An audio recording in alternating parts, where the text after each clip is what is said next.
Ya,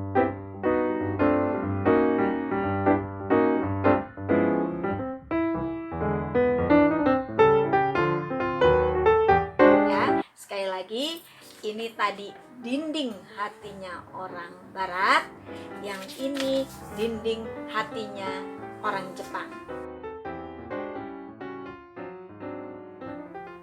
Ini pasti banyak yang ingin tahu, daripada bersalah sangka atau kita pikir kita sudah dekat ternyata jauh, tapi kita pikir kita sudah dilupakan ternyata tidak. Nah, untuk membandingkan bagaimana perasaan atau bagaimana hati jiwa masyarakat Jepang, kita bandingkan dengan hati dan jiwa orang Barat pada umumnya. Kali ini yang akan kita bahas masih dalam topik cross culture, yaitu mengenal hati dan perasaannya orang Jepang ya. Nah, saya akan bercerita mengenai bagaimana orang Barat melihat kita, Asia, Indonesia. Kalau kita bertemu dengan orang Barat, ya, orang Barat,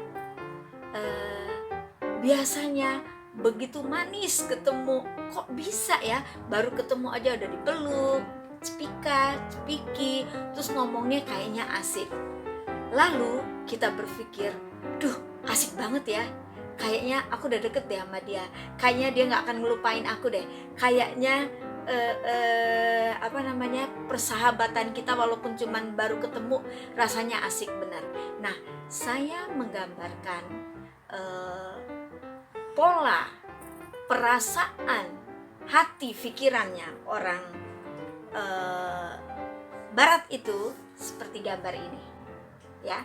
Ini dindingnya begitu tipis, mudah ditembus ya.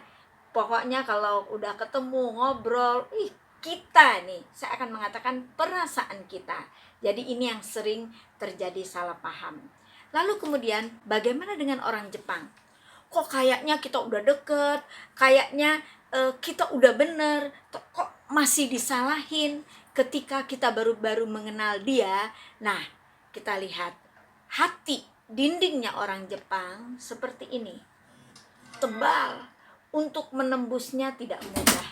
Untuk menembusnya dia harus melihat bagaimana kita, teman kita, keluarga kita, diri kita, begitu banyak yang ingin dia tahu sebelum dia merasa dia sudah mengenal kita ya. Lalu bagaimana?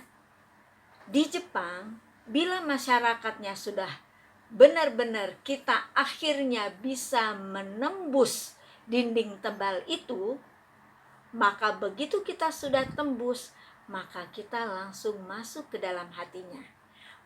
Maka kita berada di dalam hatinya. Kita yang berpikir, kayaknya dia udah lupa deh sama kita. Ya, kita udah ngobrol dan segala macam karena kita udah ada bagian. Tetapi tidak untuk orang Jepang. Dia tidak akan memutuskan dinding yang sudah kita tembus dan dia sudah menerima kita.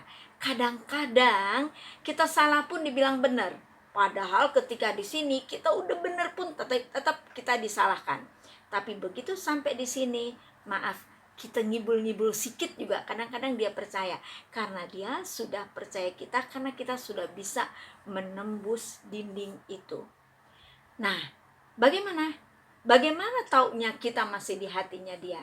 Kalau kita lupa, dia kirimkan postcard zaman itu, atau dia berkirim pesan, apakah melalui media sosial dan lain-lain, dia tidak pernah lupa dengan kita.